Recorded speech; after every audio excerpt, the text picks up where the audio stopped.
Think you know your quotes? Allow me to challenge you. One might say, money is the root of all evil, or elementary, my dear Watson, and you may nod recognizing these famous sayings. Yet what if I told you there's something you may not know about them? Something intriguing, a little twist in the tale. You've been quoting Houston, we have a problem, haven't you? And let him eat cake, and the ends justify the means, right? Well, just wait and see. Because, you'll find out soon enough. What's up, my amazing and curious folks? Ready to unravel some mysteries together on Curiosity Wonderland? I'm your host, Cesar, and joining me is the insightful Sonia. Hi there, everyone. Excited to dive into today's topic with you all. Make sure to subscribe to our channel and hit that bell icon so you never miss an episode. Are you ready for some mind-blowing revelations? Let's dive in.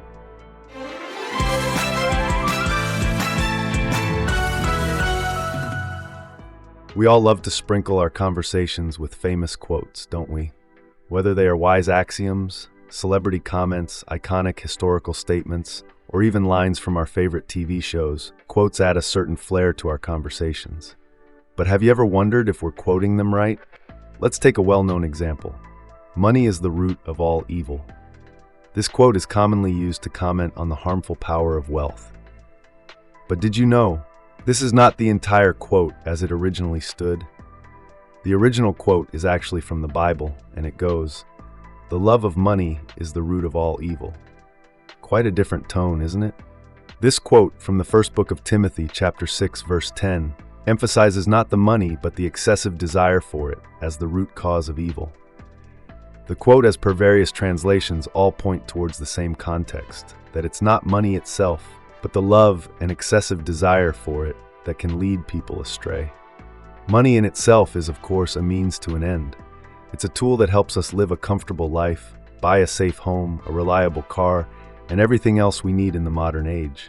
But when the desire for money overshadows everything else, that's when the problems begin. Quite a revelation, isn't it? Absolutely.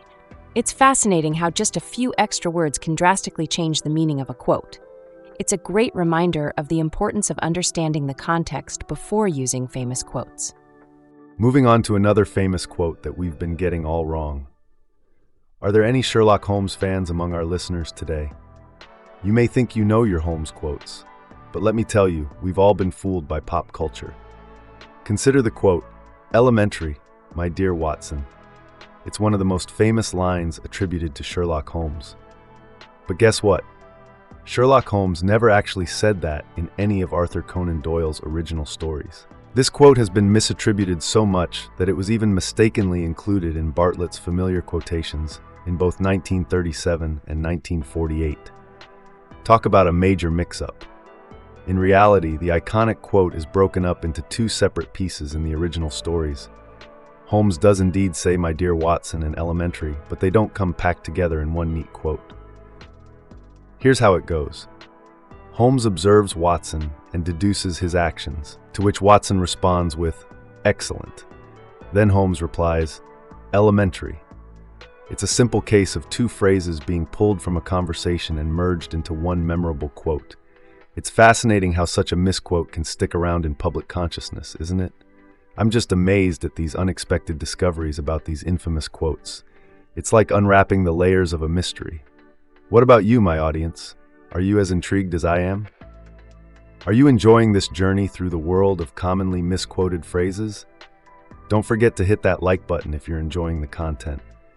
And let's dive deeper into more fascinating misquotes. Can't wait to see what else we uncover. What do you think? Buckle up, because we're about to venture into space now. Remember the famous line from the movie Apollo 13, "Houston, we have a problem?"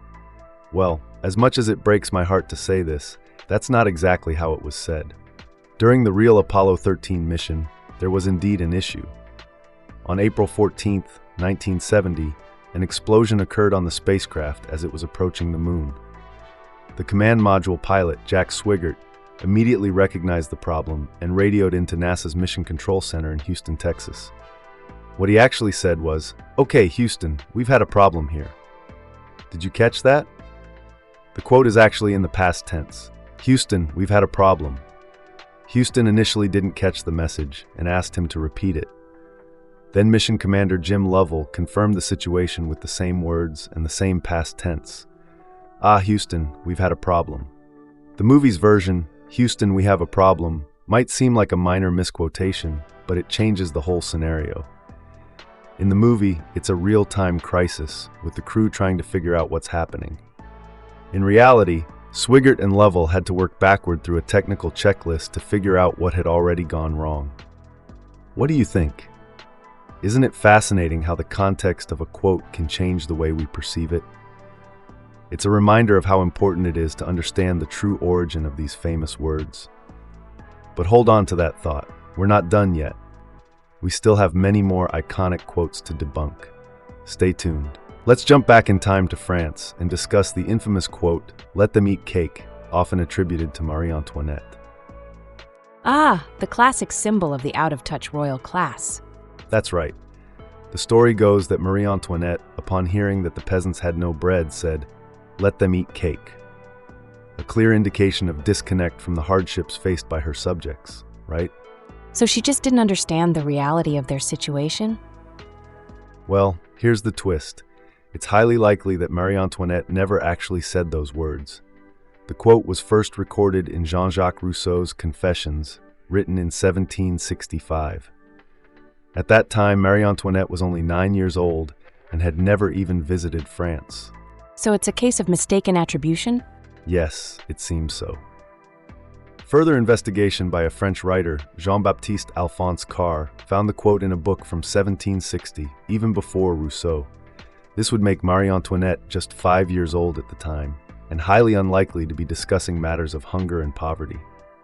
So how did this quote get so famously attached to her? It's a mystery, really. Despite attempts to debunk it, the quote has stubbornly stuck to Marie Antoinette's name. History really can be strange, huh? Indeed, it can be. But that's not the only quote we've been misattributing. Niccolò Machiavelli is often quoted as saying, "The ends justify the means," but this phrase doesn't actually appear in any of his works. Well, that's another surprise. Who should we attribute that quote to, then? As it turns out, historians think the Roman poet Ovid should be credited for "the ends justify the means." It seems our quest for quote accuracy has just begun. To continue our exploration of misattributed quotes, let's examine Machiavelli's association with "the ends justify the means." While it's true that Machiavelli had similar sentiments in his works, he never actually penned that exact phrase. So how did he express the concept? In his work Discourses, he wrote, "For although the act condemns the doer, the end may justify him." And in The Prince, he notes, "Let a prince have the credit, as the means will always be considered honest, because the vulgar are always taken by what a thing seems to be and by what comes of it." I can see how the meaning is similar, but it's definitely not the same as "the ends justify the means." Precisely. Machiavelli's perspective was more nuanced. He suggested that sometimes the ends might justify the means, but cautioned against disregarding virtue and honor. So the simplified quote doesn't fully represent his philosophy. Correct. Now let's turn to another commonly misquoted phrase, "The proof is in the pudding." Wait, isn't that how it goes? Actually, the original quote is, "The proof of the pudding is in the eating." It stresses that the value of something can only be judged based on direct experience, not on theory or appearance. So in other words, it's about testing theories in practice, not just hypothesizing. Exactly. The phrase reminds us that no matter how good an idea might seem in theory, its worth can only truly be assessed through actual implementation or experience. Continuing with the theme of misattributions, let's move on to the phrase "blood, sweat, and tears," often credited to Winston Churchill. Oh, didn't he use that phrase during World War II? Yes, but his actual wording was slightly different. On May 10th, 1940, when Churchill rose to prime ministership, he addressed the House of Commons seeking their confidence in his new government. And that's when he coined the famous phrase? Not exactly. The words he used were, "I have nothing to offer but blood, toil, tears, and sweat. We have before us an ordeal of the most grievous kind. We have before us many, many long months of struggle and of suffering." So it was blood, toil, tears, and sweat, not blood, sweat, and tears. Exactly. It's a slight but important difference. And to return to a previous misquotation, the proof is in the pudding. It turns out that that saying has its roots in actual pudding. Really? Yes, centuries ago, the proverb was used literally to express the necessity of tasting food to determine its worth. Today we use it more metaphorically, but the meaning remains the same.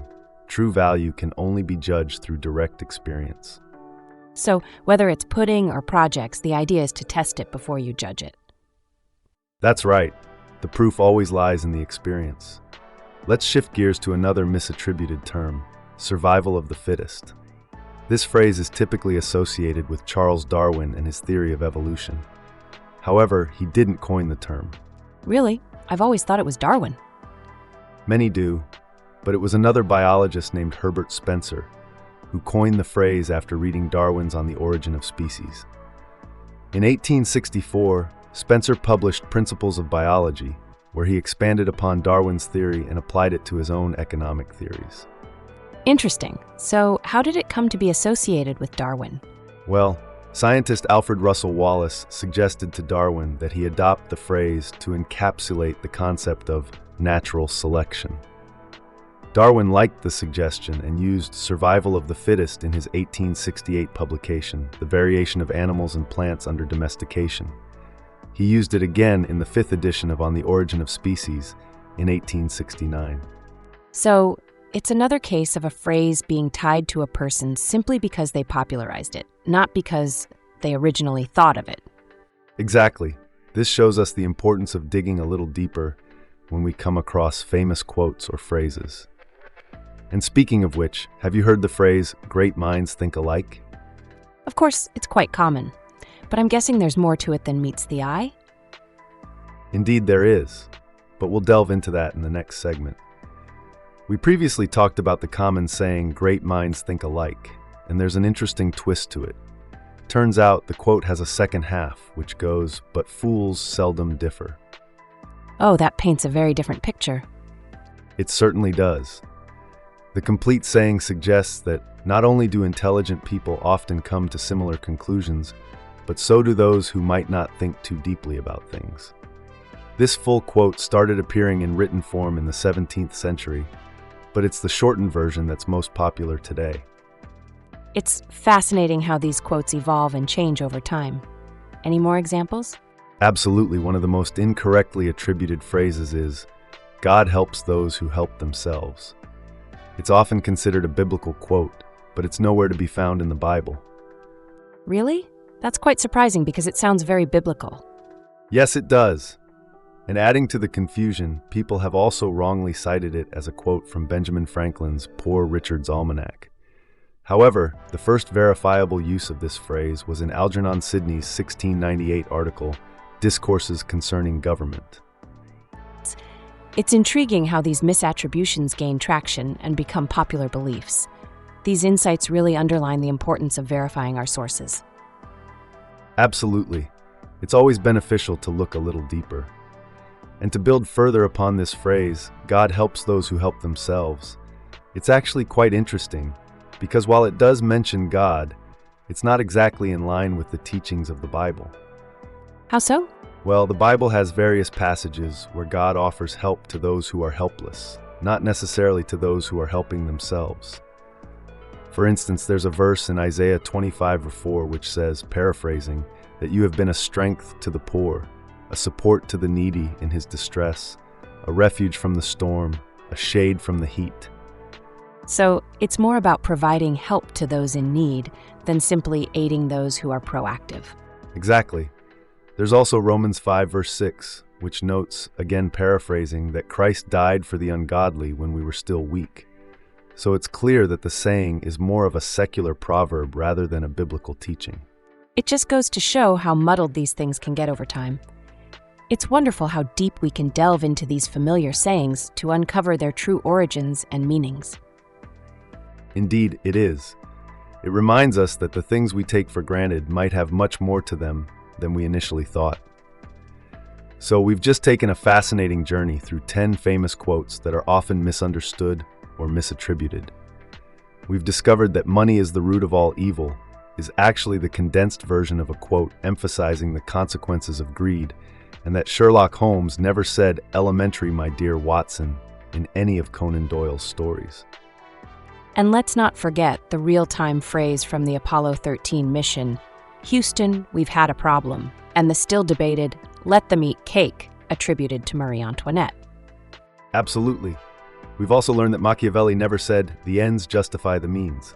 The phrase "survival of the fittest" was coined not by Charles Darwin, but by Herbert Spencer. Moreover, great minds think alike, but fools seldom differ.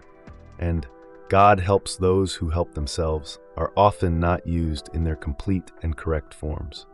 These revelations just remind us that even in popular sayings, there's always more to the story. We hope you enjoyed this episode as much as we did. If you did, don't forget to blast that like button, leave a comment, and share this episode with your friends. Your engagement helps us bring more of these intriguing topics to you. So until our next episode, stay curious and keep questioning. Thanks for being with us. Goodbye, everyone. Goodbye, and keep exploring.